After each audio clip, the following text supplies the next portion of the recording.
What's up, rap stars? Tune in this week to listen to Romeo and Kenny talk about some great happenings in the real estate market. We're going to be talking about Zillow and their exit from the iBuyer space, Compass and their continued losses in the real estate market, the continued growth of EXP Realty, and big news and partnerships coming out of Keller Williams.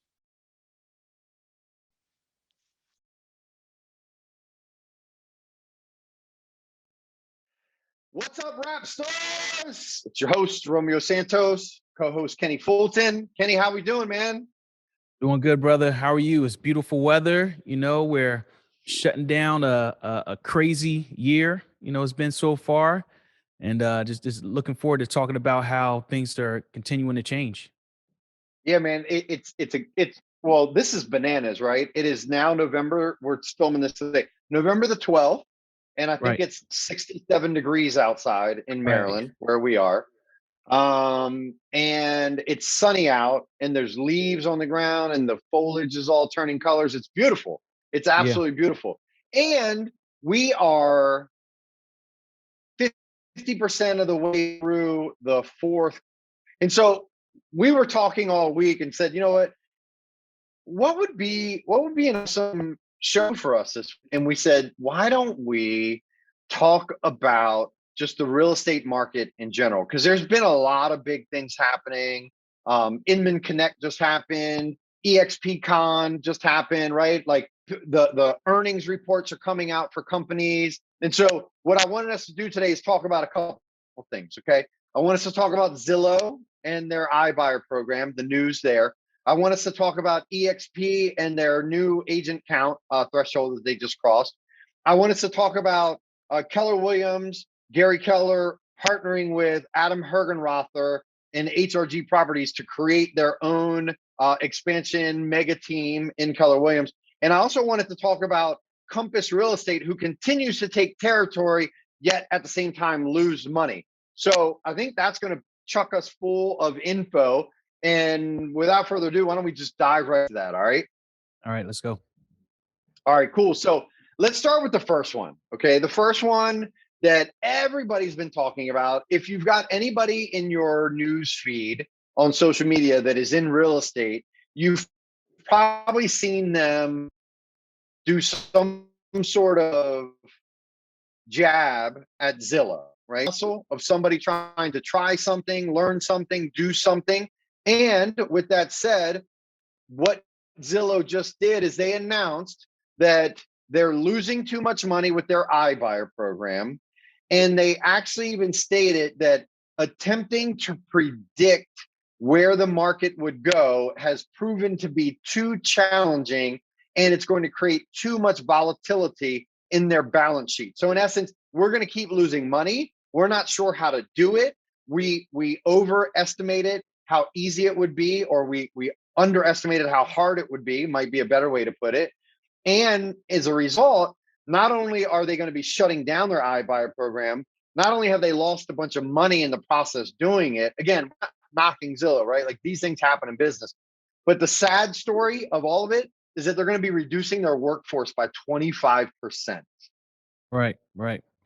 This is definitely something that so just to kind of recap on the iBuyer program, right? Because we've been in this space for a long time, and we love Zillow. It's a great tool for a consumer, especially if you haven't, if you're just kind of checking things out. You don't really have an Mhm. agent, a direct way to tap into the MLS data yet, which is really where they're pulling their information from, is from us, right? Sure. The iBuyer program, I guess the premise is that they have these estimates, right? It's been around for a very long period of time, and I often have conversations with people where they're like, "Hey, Zillow says my house is worth this," right? And it's just Right. like, well, has Right. Zillow been in your house? Has Zillow been in your neighborhood? Does Zillow know that your neighbor next door has an abandoned car on the in the driveway? Does Zillow know that Right. you have a leak in your so how accurate can these numbers really be? Now, it does give Sure. you a good ballpark, but it Right. sounds like what they tried to do was scale a business based upon these data points. Now, obviously, they have to factor in, Right. a margin there, a margin for growth, a Oh, margin for totally. profit, things Got to make like money. that. Yeah. Yeah, but I guess the premise was that people will be able to go on here and get like an instant valuation of what their home is worth, and even potential cash offers Right. for their home. And what it sounds Exactly. like, Yeah. You explained it perfectly. yeah, yeah. And so Yeah. what it sounds like is that, and this is not a novel, concept. This is something that we've all Hmm. wondered, like, is there a way to figure out without going to a home what it's worth? Now, we run CMAs all the time, right? A Hmm. CMA is something that an agent does where we are doing a market analysis, but we have to do more than just look up some data points online. We have to actually Yep. have some conversation with the homeowner about their home, but we're also local. We also know their neighborhoods. We know which areas are growing and things Right. like that. So I think what they did was trying to use technology to push us out of it. And then technology showed them that it's impossible to scale something on that level without having the local talent to be able to help you properly analyze the value of a home. So Yeah. it just doesn't work. Exactly. Exactly. And I mean, again, not trying to knock Zillow, but Zillow looks at the real estate agent in the transaction and the 5-6% commission that is there, and they look at that as a business. They look at it as, where can we capitalize? Okay, there's the glut, right? They call us the glut, if you would. So if we can somehow get in between the consumer and the agent, we Mhm. can take some of that glut, and we can capitalize, right? We can give some value back to the seller, and then we can take the additional profit, and it's a win-win. So I do believe that their thought is that it's a win-win, and I do believe that they think that just opening doors and letting people in and all those things are all that is really required in real estate. However, um, I think that this only goes to further show that you do need an advocate. You do need a professional. You do need somebody local, somebody that understands your market. Even when we run comps for our clients, and somebody goes, yeah, but that house sold for, and we go, yeah, but see this road here? That's a major road. And you Right. can't pull comps from that other road. I mean, you That's right. can, but you shouldn't, right? Yeah. Because it totally separates. And so, trying to learn how to run comps, it's not just put a pin in the ground and then draw a circle around it and say, Right. okay, well, in this mile radius, those houses that have similar square footage and similar bathrooms, they're priced around here. So there's our comp. No, when was it built? What's the condition? What are the features? What's the neighborhood like? What are the neighbors like? What are the amenities like? All those things go into it. 100%, Mhm. 100%. Awesome. So, it's sad to hear. I'm sad for the 25% workforce that's going to be let go. Obviously, Zillow is trying, right? Rich Barton, the company founder, he added, and I'll say exactly what he said. He said, we've determined the unpredictability in forecasting home prices far exceeds what we anticipated, and continuing to scale Zillow offers would result in too much earnings and balance sheet volatility, right? They're saying right there, like, we underestimated. We didn't think that it was going to be so hard to predict prices.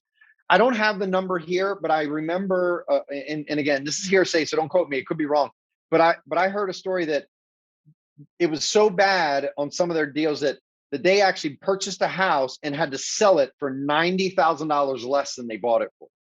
Wow. Wow. I mean, that's not even close. So we're not talking about they're losing money at the scale of like $5,000, $10,000, like they just got it off by a little bit. That's a massive amount. I mean, Yeah. that's 10% on a $900,000 house, Yeah. Well, right? think about Okay. this. Who would this program attract? This program is going to attract somebody like, so if you know what your home is worth and you go on here and it's like, hey, I'll give you this, like, well, they'll give me way more money than I know my house Right. is worth, right? So they're attracting 100%. that, and they're attracting people who are working on tight budgets and things like that. So Right. it really was going to attract the best part of the market anyway, and I think Sure. they need something, a business model that could support both ends, because with this program, either the Zillow is going to be end up overpaying for homes, and that's going to be the person who's going to be attracted to them. Somebody like who knows, you don't even know what this house is Right. really worth, right? You're going to overpay for it. Fine, take it. And then on the other end, it's going to be a seller who might just be looking for something, an easy way out, and they might be Right. leaving money on the table. So Hmm. there are a lot of cons for both sides with this business model. Yeah, I'd agree. I mean, the iBuyer model, I mean, I understand it, but like if you really think about it, the iBuyer basically is like, hey, Kenny, would you like to sell your house? Yeah, but I'm not sure if I will. Hey, I'll buy it. Hmm. That's the iBuyer model, Right. right? Now, think about it. I'm going to buy it not out of the goodness of my heart. Somebody's going to, somebody's going to lose in that transaction some way, somehow, That's right? right. Whether it's intentional or not, it's not the best way to sell your house. It Yeah. just is not. Taking things to the open market and letting the competitive nature happen on its own, that's where we want to be. All right. So enough about Zillow. Let's move on to our next topic. Okay. The next topic, again, let's stay in the tech space. Okay. So Compass, That's right. man, I'll tell you what, I like trendy, right? I mean, I'm always wearing black, right? Like it's kind of my color, like the black and the white. It speaks luxury. You know, they've got beautiful marketing assets, and you can tell they're doing a great job of like picking up agents that want to be in that luxury space, right? Right. They're investing a lot of money into tech and that sort of thing, and that's all great. And they are really picking up a lot of market share. Okay, now I love this because we always say in our organization, like, don't compare your insides to somebody else's Mm. outsides, right? And what we mean by that is just because they look flashy and they look like they're doing awesome, that doesn't mean that they're profitable. That doesn't mean that their business model is great. That doesn't mean that you would want that business. You Right. might want that top line number that they're showing you, but do you want that bottom line result? Okay. And so let's talk about that. Okay. So here's a statement from the earnings report that just came out for Compass. And this is going to surprise a lot of people out there. Okay.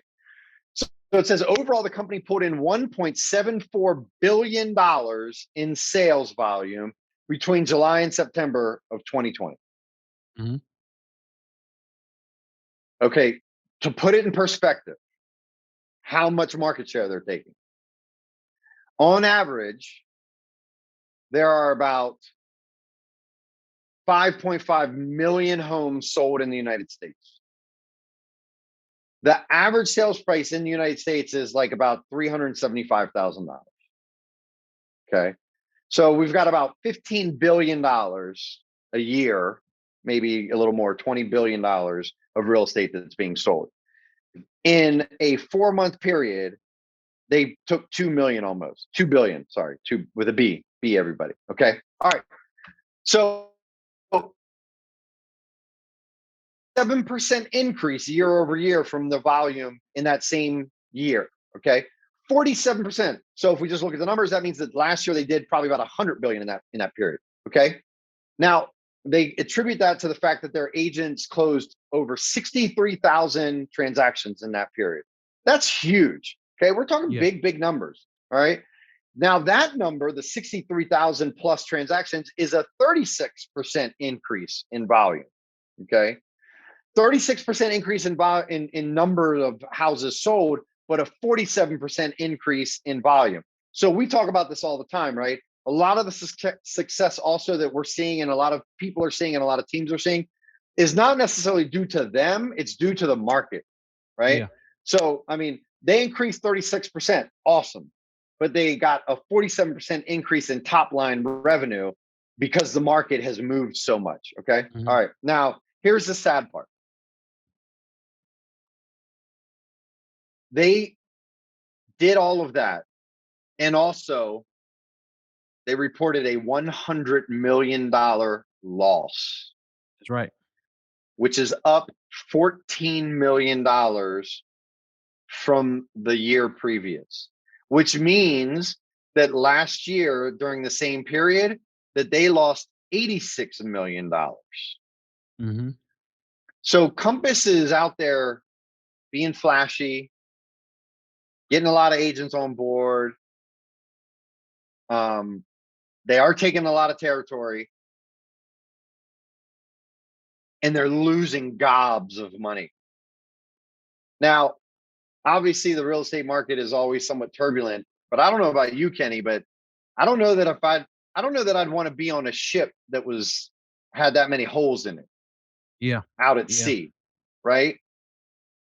Yeah. I mean, that's it's a ton of losses. So it's saying that their profits are up 47%, but their expenses have increased by 1.8 billion, which is up 53%.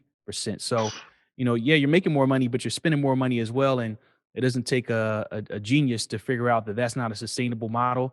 Now, a portion of this is going to be like as you expand your team, just like as we've expanded ours, expenses do grow. Sure. The hope is that, that revenue, stream will increase. So I'm sure like these next, I don't know how many quarters they can continue, losses at this rate.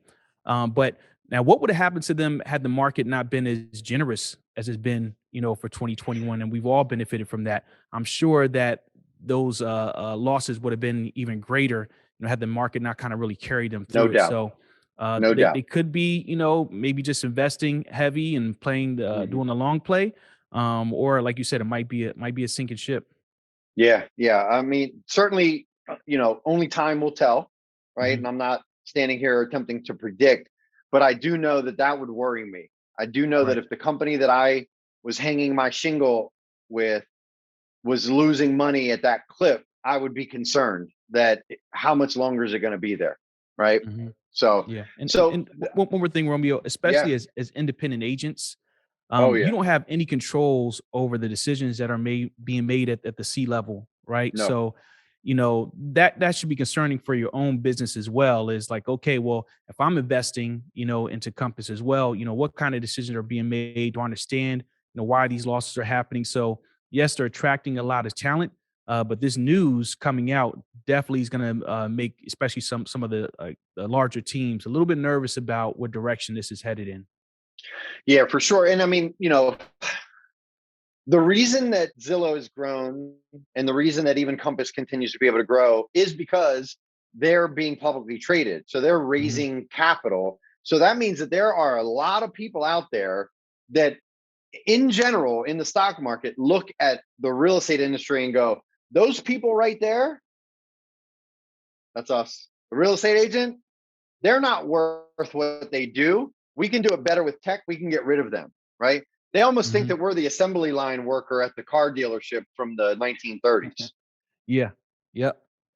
And that's not the case, right? Like there is a lot of knowledge and a lot of consulting that goes into this.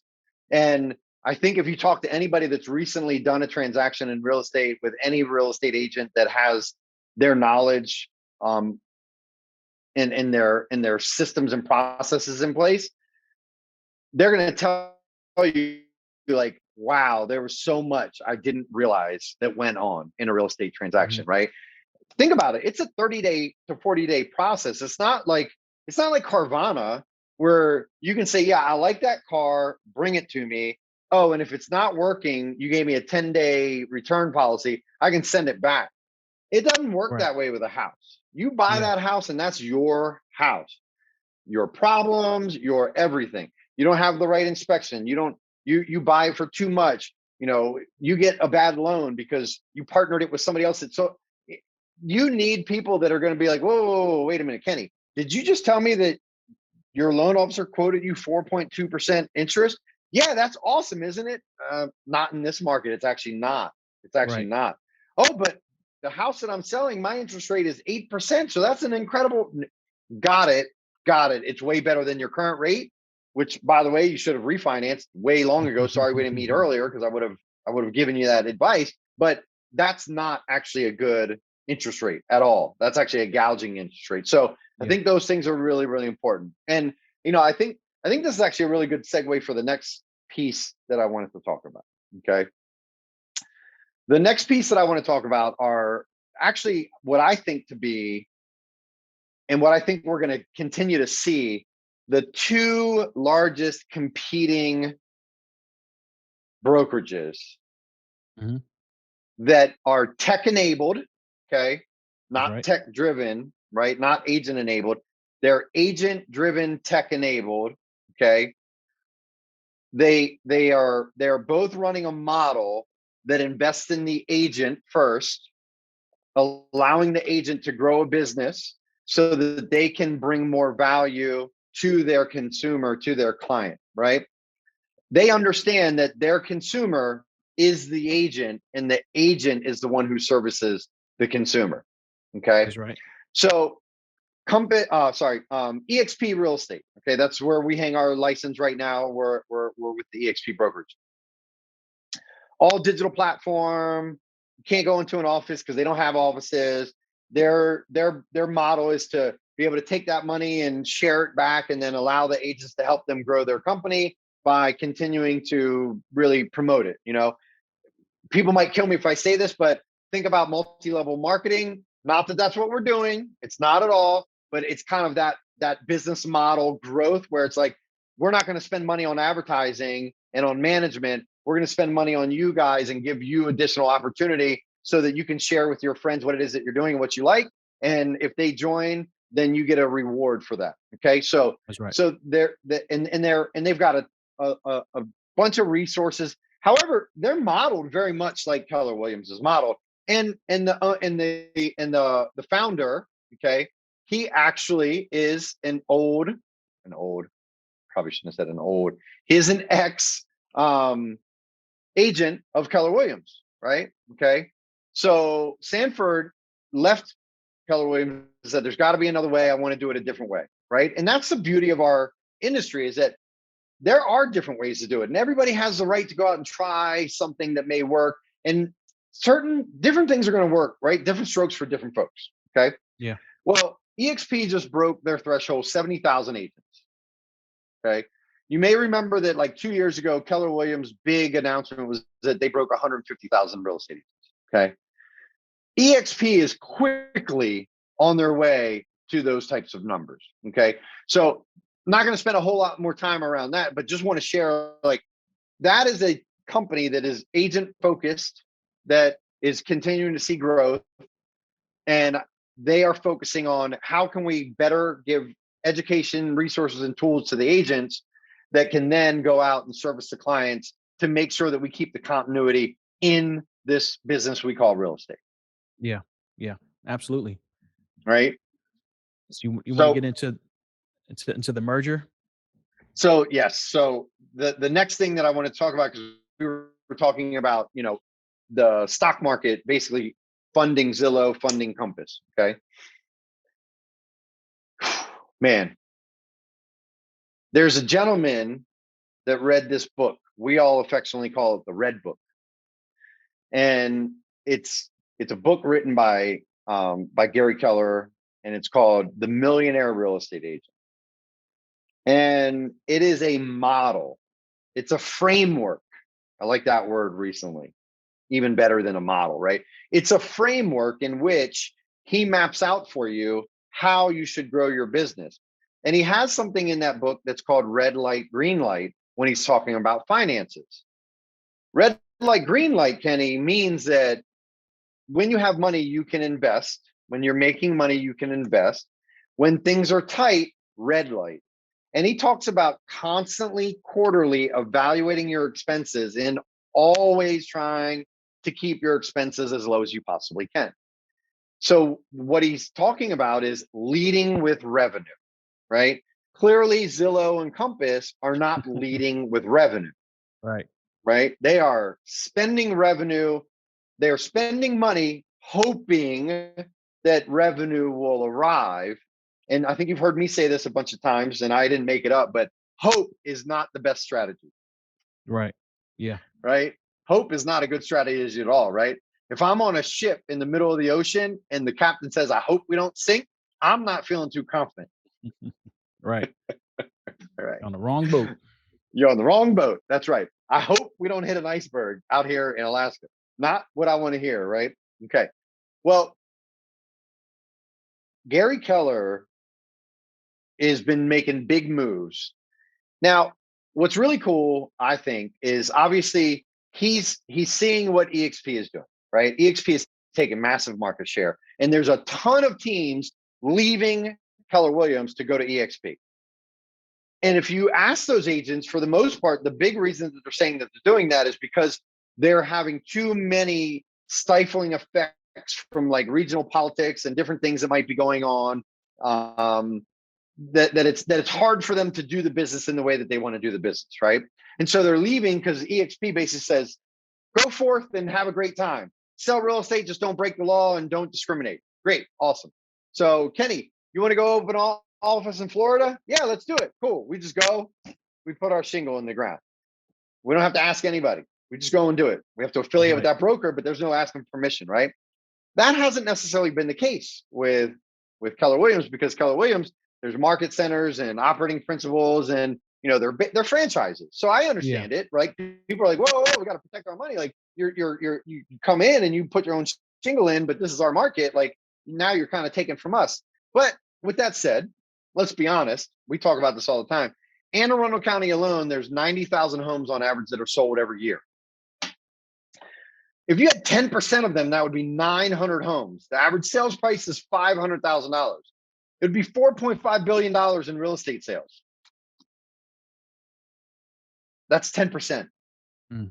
You're not taking anybody's business. Yeah. Right? That's kind of an old mindset, a scarcity mindset. So what has Gary Keller done? Gary Keller brought on a bunch of high-level CEOs from the public space, and they're going public with a new company that they formed called KWX, which is actually now their expansion network, which is a lot more closely aligned with the way that things are going to be done at EXP or have been done at EXP. Okay. All right. So I'm taking the long way here. Bear with me, everybody. Okay. They just announced something incredible. One of the teams that I strive to emulate is Adam Hergenrother and HRG Real Estate. Okay. They are, I think, the second or third largest expansion team inside of Keller Williams currently.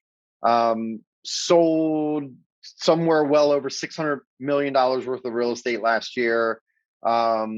Have 30 some real estate teams in 20 some states. Okay. Forgive me for not knowing exactly the stats. I don't work with them. Adam Hergenrother, from what I understand, from everything that I've followed him, like follows as closely as he can to the model of what Gary put in that framework of the millionaire real estate agent. And it's worked for him. Well, they were thinking about all sorts of different things, I can imagine, right? Should they go public? Should they start their own brokerage? Should they do this? Should they do that? And what they decided to do is mind-blowing to me. Gary Keller has now gone into partnership with Adam Hergenrother, and they've launched a new brand called Livian by Keller Williams and the CEO of Keller Williams, the founder of Keller Williams, so that they can take their platform, which their platform is designed to help agents build their business to levels that they couldn't build them before or had been struggling to build them to on their own, and grow that model massively. I'm really, really interested and excited to see what that does, because imagine this, okay? Imagine that you are on an expansion team. Let's say that you're an agent and you're on HRG, right? Well, you get coached by Gary Keller through osmosis because Adam Hergenrother coaches with Gary Keller, right? And then Adam Hergenrother coaches with whoever your team leader is, and then that team leader coaches with you, right? So through osmosis, it sprinkles down. But now imagine that one of the owners of your team is actually now Gary Keller as well. And if you're with that organization, imagine how much closer your proximity is to actually Gary Keller. Yeah. Can you imagine like Glenn Sanford, EXP, if like you were on his real estate team? Granted, we're in his brokerage, but we're not on his team. So this to me is really quite incredible to see all these moving pieces in real estate and how people are like saying, listen, there's not just this one traditional way that we have to do real estate anymore. And we're seeing that some people are doing it with throwing money at it and glitz and glam, and some people are doing it by letting the agents do it for them and giving them a big reward. And some are doing it in a hybrid, like this is the way we've done it, but we're not afraid to change, and we're going to keep changing and evolving because we want to still make sure that we put the agent first so the agent can go out and serve the client. I'm just incredibly like mind blown by all the awesome things that are happening, good and bad, in our real estate market. And with that said, to kind of recap what we talked about last week, where we started talking about branding, ladies and gentlemen that are selling real estate out there, helping consumers buy and sell real estate out there, man, the real estate market is ever evolving and will always be changing, and nothing is permanent except for you. And I don't mean permanent, you're not going to ever go anywhere, obviously, but like when it comes to your business, the only thing that is truly permanent about your real estate business is you. So you better be focusing on telling your story, branding yourself, and letting people get to know who you are. Because whether you're hanging your shingle with Keller Williams, Livian, EXP, Compass, or any of the other tons of real estate companies that are out there, at the end of the day, what your clients really care about, and I think Zillow has just shown that as well, they care about you. They need you as the agent. All those other things are really just, I believe, they're becoming platforms, they're becoming clearinghouses. You're going to eventually find the right place for you that's going to support you and your needs and help you do the best job that you can do for your client. And if when you're looking for a brokerage or you're looking for a place to hang your hat, you're thinking about what's going to support me in my efforts to do the very best job that I can do for my clients and grow my business, you're going to be okay as long as that's your focus. Yeah. Yeah. And you know, as far as the Livian partnership, I do want to say one of the differences with this is that this is already a company that has a business model that they're expanding upon. And what I like about this is I feel like it pushes the whole industry forward. So when you have someone like Gary Keller, who is still, he could just stop. He's not doing this, you know, for money at this point. You know, he's doing it to move, you know, the industry forward. And so I think that there are going to be a lot of really great tools, and other companies are probably going to spawn off of this, and existing companies will be able to be like, oh, that's interesting. I like their take on this, and really push things forward, especially on a technology end, but keeping, you know, the agent, you know, in mind. And also when I think about anything that takes people out of the equation is fine. But if you're the kind of person who wants to get behind the first iteration of a self-driving car, when everybody else is driving their car, it's kind of like the blind leading the blind, right? Like you're just gonna, well, I'm just gonna trust this computer to take me where it is that I want to go. And I'm also going to put on a blindfold myself and take my hands off the wheel. I'm not going to empower myself in any way to get myself to my destination. The probability of that happening without an accident is going to be very low. So, you know, as opposed to, you know what, let me get the person who has the best skills to drive this vehicle. And I want to be in a vehicle that has the best and most updated technology to get me to that destination. It's two very different things. And so I think we have to keep the value of what we do very high. We also have to maintain the integrity of what we do to continue to provide value, you know, for our clients and for our communities. And I really like anything that maintains that and pushes that piece forward. So I think this is going to be a great thing, not just for the real estate industry, but also just for what new technology advancements will come out for anybody who does online marketing. I think that's going to be a big piece of it. How can we continue to push ourselves and our brands forward?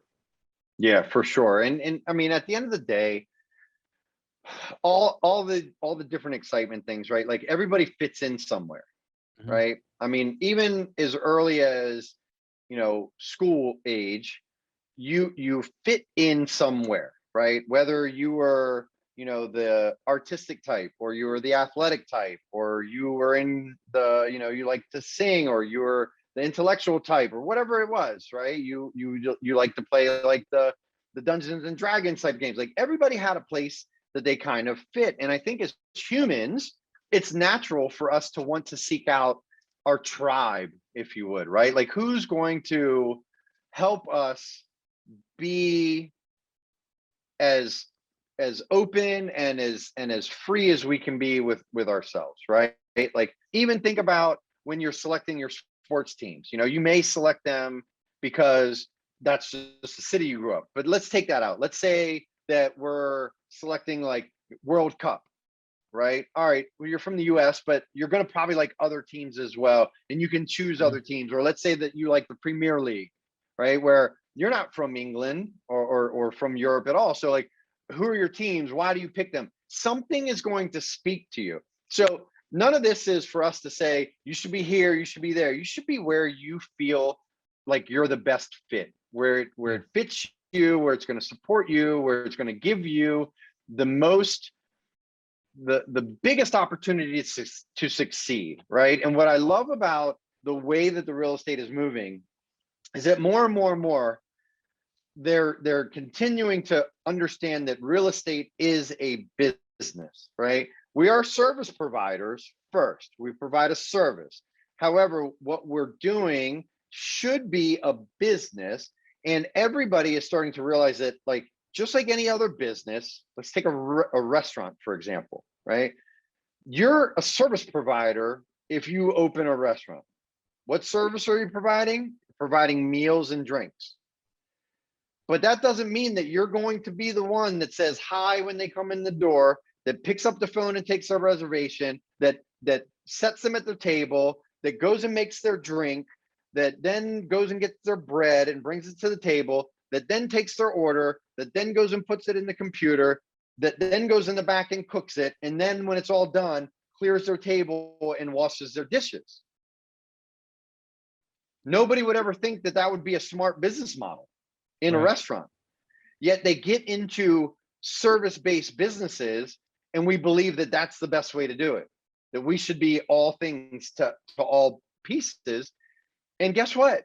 We've all got blind spots, right? I used to work in hospitality. I was great in the front of house, but if you asked me to go cook, even though I love to cook at home, I would probably be the worst cook back there, right?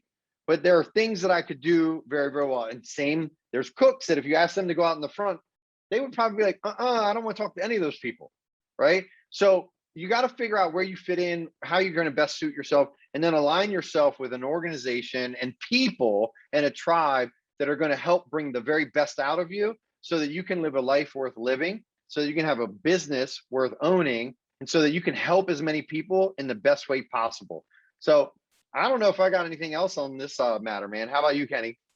No, I mean, I think you hit it all on the head. I'm excited about, what's happening, in the industry right now, and many of it mirrors the conversations we've been having with our own businesses. So it's interesting to see that whether you are on, if you're just starting out, if you're the level that we're on, or if you're at the level where you're, making billions of dollars, that, there's a constant need to evolve, your business and yourself, even at the Gary Keller level. So it's a great time of the year to see these numbers come out and see how other people have prospered throughout COVID, and we've done really well, and it's also encouraging, right, to see that there's still something better out there to go after. Other people are going after it very aggressively, and it's just motivation. So yeah, I love it. And listen, everybody out there, it's all about the journey, not the destination, right? Our minds are programmed to not find joy unless we have a purpose and we are making, and we can see ourselves making progress towards that purpose. However, just like anything, think about it. As a kid, you're like, I really want that bike. I really want that bike. I really want that bike. I really want that bike. And you were so excited. And it was bringing you joy as you got closer to Christmas. And then you got that bike and you were happy for a week. And then the bike sat there. right. Because you needed something more. You needed something new. So always be reevaluating your goals, always be elevating your goals, and always find something. Be happy where you are. Be grateful for the things that you have and that you're achieving, but you're always going to need to keep kind of putting your goals a little bit further out, because that's going to help you continue to grow and achieve and go on that path. So rap stars, I think that's it for our show today. Kenny, as always, thank you, sir. A salute to our veterans out there, everybody. Thank you so much for everything that you've done for our country, to give Kenny and I the ability to sit here in the comfort of our homes and have this fun conversation with you guys. Thank you. And we're out. God bless. Peace. Peace. All right. All right.